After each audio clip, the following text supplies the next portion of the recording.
If for any reason you have to power off the door, what you had to do to restore the function, once you power up again,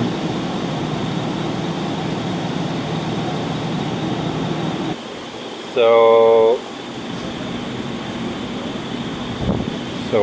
once you reestablish the power on the controller, you will see that the door works different or in slow motion,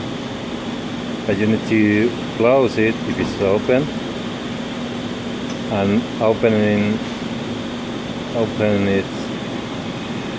completely, and now the door is working as usual without any different on how it was working before the power outage or